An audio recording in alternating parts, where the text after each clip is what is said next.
Olá pessoas do YouTube, tudo beleza com vocês? Aqui é Léo Menezes falando, sejam todos muito bem-vindos a mais um vídeo do meu canal.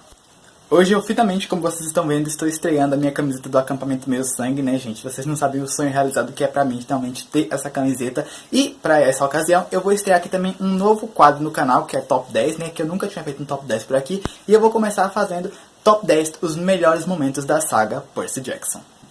Eu vou dizendo que essa lista é uma lista um pouco pessoal, eu me baseei um pouco na minha opinião de quais são os momentos mais icônicos da saga e também de alguns top 10 de algumas fanpages que eu vi por aí nas redes sociais, beleza?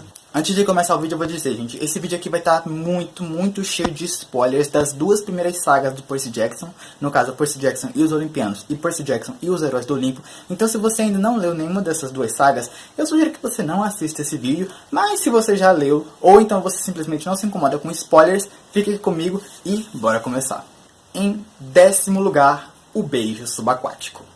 Começamos com o Último Olimpiano, o quinto livro da primeira saga Percy Jackson e os Olimpianos, de uma cena que acontece lá pro finalzinho do livro. Após finalmente derrotarem Cronos na Batalha de Manhattan, todos os semideuses estão de volta ao acampamento Meio Sangue e realizam um grande banquete para celebrar aquela vitória. Após o fim do banquete, Annabeth, nossa sabidinha, presenteia Percy Jackson com um cupcake e lhe dá os parabéns, pois aquele é o dia do seu 16º aniversário. Além do cupcake, Percy ganha outro presente de Annabeth, um beijo. É então que eles se dão conta que eles estavam sendo observados por vários outros semideuses do acampamento, então liderados por Clarice. É então que toda a multidão de semideuses agarram Percy e Annabeth e os carregam até o lago da canoagem e os jogam dentro da água. Embaixo d'água, Percy cria uma bolha em volta dos dois e os dois se beijam debaixo d'água. Em 9º lugar, a declaração de Nico.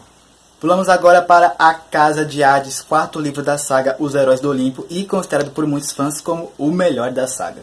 Nesse livro, como sabemos, enquanto Percy e Annabeth estão presos no Tártaro, todos os outros semideuses, Jason, Piper, Leo, Nico, Frank e Hazel, estão viajando com destino a Roma no intuito de chegarem até as portas da Casa de Hades, que é a única forma que eles têm de ajudar os amigos a sair do poço mais sombrio e mais escuro do mundo.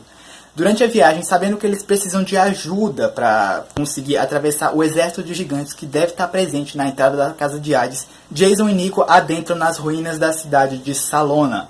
Lá eles encontrariam o deus do amor, Eros, ou Cupido, e com ele conseguiriam o cetro de Diocleciano, artefato esse que poderia ajudar eles na batalha contra os gigantes na Casa de Hades. Porém, a batalha não se mostra muito fácil e durante boa parte da luta, Jason e Nico levam uma bela surra e o deus do amor insiste para que Nico revele qual o seu grande segredo mais pessoal e íntimo em troca do cetro. Após algumas indiretas, após algumas pancadas, Nico revela a verdade para Jason, que é a verdadeira razão pela qual ele sempre fugiu do acampamento Meio Sangue e sempre fugiu do acampamento Júpiter. Nico sempre foi apaixonado por Percy Jackson.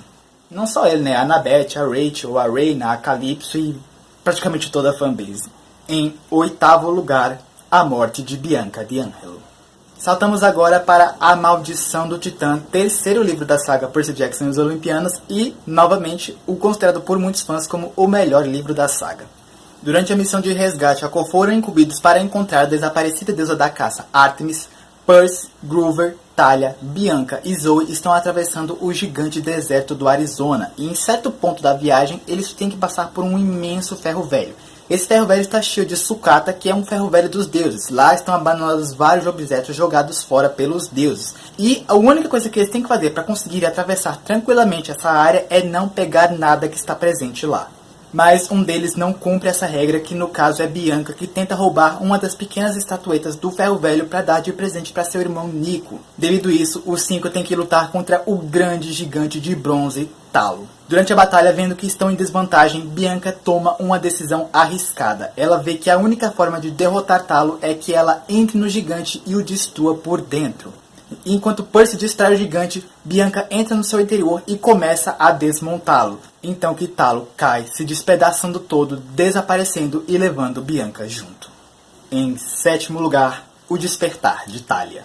Vamos agora para o segundo livro da saga e considerado por muitos como o mais fraquinho dela, O Mar de Monstros. Esse momento aqui, ele é tão icônico que chega a virar uma piada dentro da fanbase. Tipo, olha, você ainda não leu O Mar de Monstros? Deixa eu te dizer uma coisa, você não precisa saber quantas páginas ele tem. Se você quer saber, são 286. Mas não abre o livro na última página, por favor. A cena em questão é justamente a última cena do livro. Após terem conseguido retornar do Mar de Monstros, que ficava no Triângulo das Bermudas, Percy, Annabeth, Tyson, Groover e Clarence tiveram sucesso em sua missão e recuperaram o Velocino de Ouro, o objeto que poderia curar o Pinheiro de Talha, a árvore que protege o acampamento dos ataques dos monstros. Porém, certo dia de manhã, ao acordarem, eles descobrem que há uma menina deitada inconsciente ao lado do pinheiro. E é aí que eles têm noção de que a magia do Velocino é boa até demais. A garota, no caso, é Talha, a filha de Zeus que fora morta e transformada em pinheiro. Em sexto lugar, o sacrifício de Luke. Retornamos agora para o último Olimpiano, que é o quinto livro da saga Percy Jackson e os Olimpianos, e vamos para o resultado da batalha final entre os semideuses e o titã Cronos na luta de Manhattan. Enquanto os semideuses e os centauros estão brigando com o grande exército de Cronos que está tentando invadir o Empire State Building, Percy, Annabeth, Groover e Talha sobem até o alto do Monte Olimpo, no intuito de tentar deter o titã Cronos que se apoderou do corpo de Luke. O intuito de Cronos é chegar até o Monte Olimpo e destruir o local pedra por pedra, já que o lugar está praticamente abandonado enquanto os deuses estão tentando deter o gigante Tifão. Ao chegar lá em cima, Percy dá início a uma luta contra Luke, ou Cronos, né? O tempo tá curto, pois o Titã tá quase finalmente conseguindo assumir a sua forma original. E se ele conseguir isso, não vai ter nenhuma maneira de matá-lo. É então que Luke, que continuou vivo todo esse tempo dentro de seu corpo e guerreando com Cronos lá dentro, resolve tomar uma última decisão na tentativa de se redimir e com seu último sopro de força pede a Percy que lhe entregue a lâmina maldita. Numa tentativa de se redimir, Luke se sacrifica com a faca de Annabeth, matando a si próprio e com ele o Titã, que é banido novamente para o Tártaro e assim encerrando a história como um herói. Quer dizer, mais ou menos, né? Porque embora o tio Rick tenha colocado o Luke como o herói da profecia, né? Até hoje ainda gera bastante discussão, né? Porque algumas pessoas dizem que mesmo que o Luke tenha se redimido no final, isso não muda o fato de que muitos semideuses morreram por causa da guerra que ele ajudou a causar. Eu pessoalmente não sei. Comenta aí embaixo o que você acha. Luke foi ou não um herói? Em quinto lugar, o primeiro beijo de Percabeth. Agora caímos em A Batalha do Labirinto, quarto livro da saga Percy Jackson e os Olimpianos e o meu favorito. Enquanto atravessam um labirinto de Dédalo, Percy, Annabeth, Tyson e Groover acabam por se deparar com o deus Hefesto e acreditam que com a ajuda dele podem conseguir alguma informação sobre o paradeiro de Dédalo, o criador daquele labirinto e que pode ser o único que os ajude a impedir que Luke e o exército de Cronos adentrem no acampamento através do labirinto. Hefesto diz que sim, irá ajudar eles, mas com uma condição. Pede que eles verifiquem uma das suas antigas forjas que se localiza no Monte de Santa Helena. Monte esse que atualmente é a montanha que aprisiona o gigante Tifão. E ele desconfia que uma de suas forjas que se localiza lá está sendo usada sem seu consentimento. E que os semideuses são os únicos que podem chegar lá e descobrir se realmente isso está acontecendo. Pois os invasores não iriam sentir a sua presença como sentiriam a presença do deus se ele chegasse lá. Ao chegarem lá, Percy descobre que toda a forja está ocupada por monstros chamados Telkine. Monstros esses que estão lutando do lado do exército de Cronos na guerra contra os deuses e estão forjando uma nova espécie de espada gigante. É então que ele tem um plano. Ele vai distrair os monstros enquanto Annabeth foge da caverna com o boné de invisibilidade para pedir ajuda ao deus Hefesto. Annabeth não gosta da ideia e acha que é muito arriscado para Percy, mas ele insiste que é a única maneira. É então que, num gesto completamente inesperado, Annabeth se despede com um beijo na boca de Percy Jackson e diz: "Tenha cuidado, cabeça de alga." Em quarto lugar, Percy vs Ares. Pulamos agora para o primeiro livro da saga, Percy Jackson e o Ladrão de Raios. Após Percy, Annabeth e Groover retornarem do mundo inferior, onde descobriram que na verdade Hades não era o responsável pelo roubo do raio de Zeus, os três se deparam com um velho conhecido seus na praia, Ares, o deus da guerra, o verdadeiro responsável por roubar o raio de Zeus e o elmo de Hades, com o intuito de gerar uma guerra entre os três grandes. A partir daí, Percy saca contra a corrente sua espada e ele e o deus da guerra começam uma batalha. Durante a batalha, Percy consegue formar uma onda e derrubar o deus e acerta com sua lâmina o calcanhar do mesmo, fazendo-o sangrar. No último instante, quando Ares estava prestes a se revelar na sua forma original, algo que poderia matar Percy Jackson, então que surge uma das fúrias e envolve o deus em uma sombra e salva Percy. É então que agora, são e salvo, Percy tem a missão de devolver o raio a Zeus e enfim estará uma trégua entre os deuses. Terceiro lugar, a queda para o Tártaro. Agora vamos para A Marca de Atena, terceiro livro da saga Os Heróis do Olimpo e o meu favorito. No final do livro, após Annabeth finalmente conseguir derrotar a deusa Aracne e recuperar a Athena Parthenos, a estátua gigantesca de Atena que esteve desaparecida por séculos e que é a única forma de instalar uma trégua entre os acampamentos grego e romano para que assim os dois possam lutar contra Gaia. No último instante, quando estão transportando a estátua para o navio, Annabeth sente que seu pé está sendo puxado em direção a um grande precipício no final da caverna. Precipício esse que leva até uma queda imensa em direção ao Tártaro, o poço mais sombrio e mais escuro do mundo. Percy tenta ajudar Annabeth, mas acaba sendo arrastado também, e os dois, quando estão na beirada do precipício, Percy se volta para Nico, que está lá em cima, tentando alcançá-lo, e pede que ele leve seus amigos até o outro lado, no caso, a casa de Hades, que ele e Annabeth irão atravessar o Tártaro para, enfim, encontrá-los lá. É então que Percy se solta, e ele e Annabeth caem juntos, de mãos dadas, para a escuridão sem fim. Em segundo lugar, Percy é reconhecido. Voltamos para O Ladrão de Raios, primeiro livro da saga Percy Jackson e os Olimpianos, e vamos agora para uma cena que acontece lá no início do livro, quando nós finalmente descobrimos de quem Percy Jackson é filho. Após o jogo da bandeira e ter sucesso na sua batalha contra Clarice, Percy é atacado por um gigante cão infernal. Não tardar, todos os outros semideuses atacam o cão, que é morto com várias flechadas nas costas, mas não antes de Percy ser gravemente ferido pelo monstro. No entanto, misteriosamente, Percy sara rapidamente dos ferimentos causados pelo monstro, e assim que ele se levanta e sai do riacho, é visto que tem um tridente brilhando no alto de sua cabeça. É então que é descoberto de quem Percy é filho, e Quirrell diz a hoje célebre frase: "Salve Percy Jackson, filho do Deus do Mar". E antes de chegarmos ao number 1 do nosso ranking, vai aqui algumas menções honrosas, momentos que não entraram no top 10, mas nem por isso deixam de ser extremamente memoráveis para a saga Percy Jackson. A cena do chalé de Circe em O Mar de Monstros, quando Percy e Annabeth vão parar em uma ilha no meio do oceano e lá são atendidos pela feiticeira Circe. Enquanto a Annabeth é atendida pelas várias garotas que trabalham no local, Percy é transformado pela feiticeira em um porquinho da Índia e é trancafiado numa gaiola cheia de outros roedores que se tratam de piratas.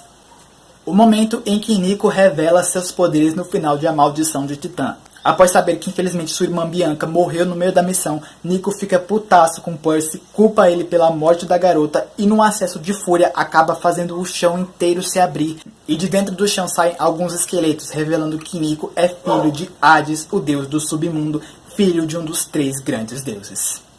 A ilha de Calypso em A Batalha do Labirinto, o momento em que Percy, após explodir a forja no Monte Santa Helena, acaba sendo arremessado até o mar e vai parar em uma ilha. E nessa ilha Percy conhece uma garota ruiva que tem vários empregados invisíveis que vivem servindo ela. Trata-se de Calypso, filha de um dos titãs que foi aprisionado naquela ilha após os titãs perderem a batalha contra os deuses e tem a maldição de sempre ficar presa lá sozinha e volta e meia receber a visita de um herói por quem ela iria se apaixonar, mas que cedo ou tarde teria de abandoná-la.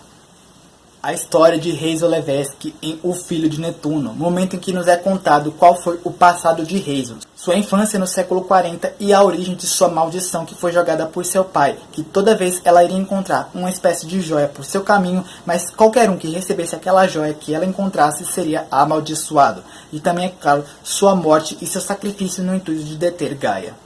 O momento que ilustra a capa de A Marca de Atena, quando Jason e Percy são obrigados por Gaia a se enfrentarem entre os dois para decidir qual dos dois iria morrer e qual dos outros seria capturado juntamente a Piper para que o sangue pudesse despertar a Mãe Terra. E em primeiríssimo lugar, não podia ser outro senão a incrível batalha contra a Gaia no final de O Sangue do... Não, gente, tô brincando. Tô brincando, zoeira. É essa batalha que a gente esconde na fanbase e faz de conta que ela nunca existiu, tá? Agora sim, em primeiríssimo lugar, Percy sustenta o peso do céu. Voltamos para o livro A Maldição do Titã e agora chegamos na batalha final que ocorre no livro, quando Percy, Thalia e Zoe chegam ao alto das ruínas do Monte Others. Lá eles encontram Annabeth sendo feita de refém por Luke, o gigante titã Atlas e a deusa Ártemis acorrentada sustentando o peso do céu. Então que se iniciam algumas batalhas paralelas. Thalia começa a lutar contra Luke, que está mantendo Annabeth como refém, e Zoe começa a batalhar contra o seu pai Titã Atlas, e durante a batalha é mortalmente ferida. Então Percy percebe que a única pessoa que pode matar o Titã é uma deusa. É então que com sua espada ele arrebenta as correntes que prendem Ártemis e sustenta o peso do céu para que a deusa possa derrotar o Titã. Devido ao grande esforço que Percy faz para sustentar o peso do céu, ele acaba ficando com uma mecha branca no seu cabelo. Então foi isso, pessoas. Espero que tenham gostado do vídeo. Se vocês gostaram, já sabe, deixa o seu like aí embaixo, se inscreve no canal se você ainda não for inscrito, comenta aí embaixo qual é o seu top 10 momentos favoritos da saga Percy Jackson e compartilha esse vídeo com todos os seus amigos fãs dessa saga e me segue nas minhas redes sociais, que tem o link dela e cada uma delas aí na descrição, beleza? Então foi isso. Valeu. Falou.